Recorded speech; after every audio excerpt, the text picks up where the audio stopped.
Hi everybody, I'm Judy. Is Government 2.0 ready to deal with Citizen 2.0? Let's face it, the way that the US government deals with social media is not good. It may be moving towards being more transparent and open, but it's not sophisticated. They don't take advantage of the latest tools. They don't organize themselves around the topics that people care about, like the economy, like healthcare, like jobs. Instead, they organize themselves around huge, impersonal agencies. Do you want to follow the US Department of Education on Facebook? Do you want to like the US Treasury? Who is the face of the FBI, the EPA? Name anybody. Why aren't there giant social media efforts organized around the topics people care about, like jobs, healthcare, and the economy? There could be pools of agencies working together, having content creation and creating engagement between the citizenry and the government.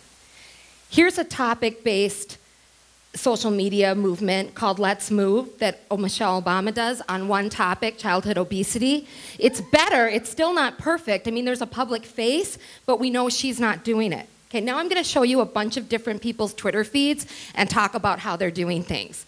So Pete Cashmore, founder of Mashable, he's the public face of this Twitter feed, but it's still just pushing out information. There's not a lot of engagement. I don't know if anybody of you guys follow Jim Log, New Media Jim. He's actually Old Media Jim. He's been in the media for a very long time, but he's the CEO of a new media company, and he's been great. He followed me almost right away when I started. Okay, now look at this. I'm calling this the worst Twitter feed ever. Look at that. It's just pushing out information from the USDA blog, probably faster than anyone wants to or can keep up with it. Here's another interesting thing. The United States government started a Farsi language Twitter feed in February, and they're just pushing out information. Wouldn't it be more interesting if they were engaging the Iranian citizens who are, tweeting up a storm and don't have access to real media? Chief Digital Officer for New York City, Rachel Stern. What does the Chief Digital Officer of New York City do? Well, according to Rachel Stern, it's up to the citizens of New York. And you can see from her Twitter feed, she's talking to people.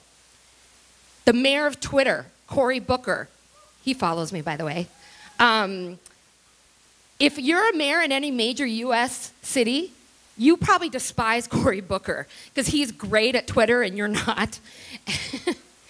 And let's look at who people like to follow. These are the top followed people on Twitter. And you can say we don't like to follow celebrities, but they're the most popular. One government-related site in the top 5, it's a person, Barack Obama.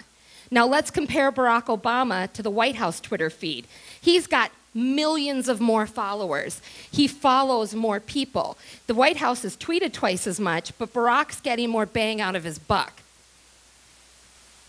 And here's some activist government things happening on Twitter. In Mexico, they had a movement called the Internet is Necessity when they tried to put an internet tax.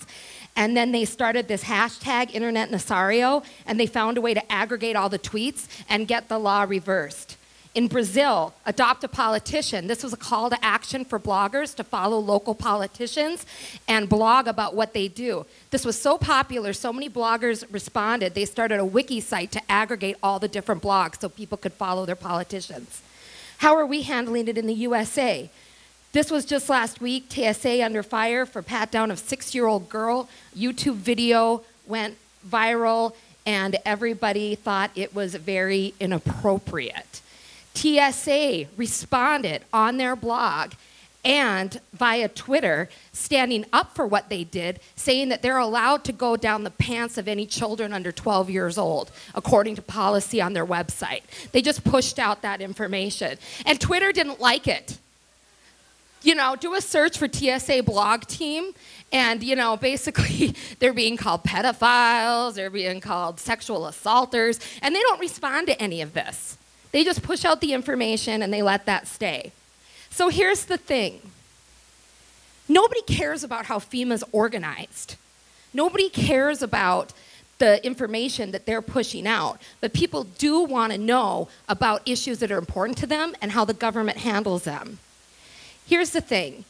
If you work for a government agency and you're interested in social media, ask yourself, can anybody name one person from your agency? If they can't, you have failed at social media policy within your organization.